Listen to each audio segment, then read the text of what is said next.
mycotoxins, the PAHs, heavy metals, and the food contact materials. This means that the JRC, our organization, coordinates a network of 270 laboratories. I've listed here the main duties and responsibilities of a CRL. So you should, in a way, you should innovate this field, provide information to the members of the network. Very important is to organize comparative testing, to benchmark the measurement capabilities in the individual laboratories. And if the laboratories fail, then you have to undertake corrective actions to bring them up to speed. A special chapter as well, BSc, TSC. You know, by the end of the 90s, this really shattered the European Union. In the meantime, and this was done by our institute, 20 rapid post-mortem tests have been evaluated, and we organized and supervised this evaluation. We did not develop the tests. That was done by commercial laboratories or by commercial enterprises. But we validated them together with the industrial partners. In 3 evaluation rounds and 12 BSc tests have been approved in the EU, and we have a very, very good cooperation with the Nobel laureate Stanley Prusiner from the US. And this is what happens if you do not stop prematurely. In the beginning, each test was subsidized. When we started, we had only 3 tests approved.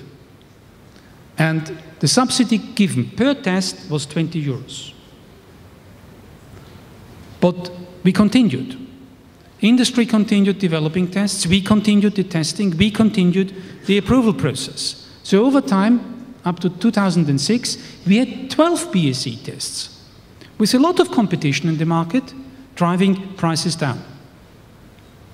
This meant that the direct subsidy per test was reduced to 7 euros per test, which means in total, we saved 250 million euros within a period from 2001 to 2006, which is something. But the economic impact was much bigger. Looking here, we had the first crisis in 1996. Beef consumption dropped dramatically, and it took years to restore the original level. The farming industry suffered badly in these times. And then we had the second crisis. Again, consumption dropped. But it took just 1 year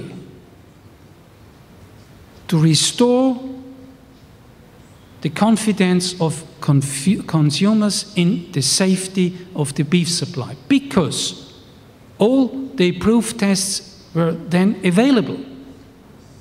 And this was understood by the consumer, that every joint of beef entering into the market has been tested by a reliable test and is, so to speak, safe.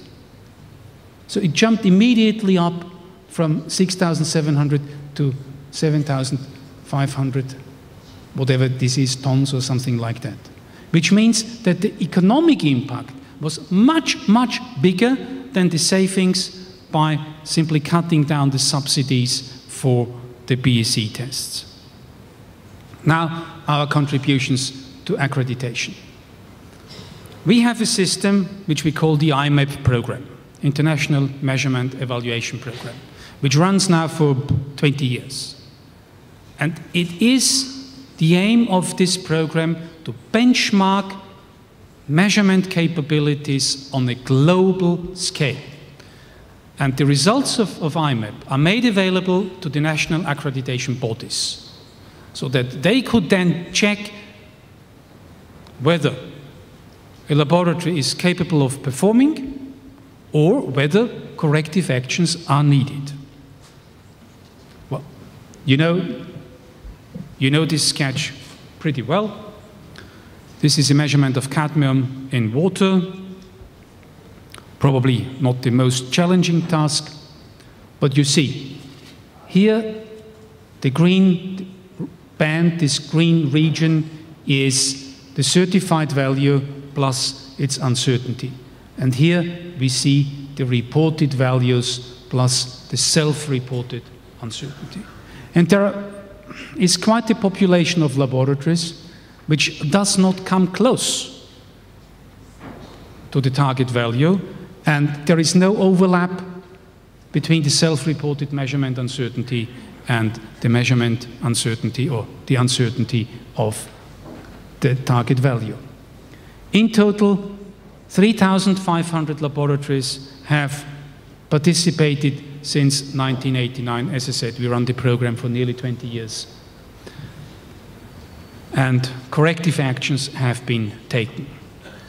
Whenever possible, we try to combine our IMAPs with a CCQM study and also with a study gearing specifically for NRLs.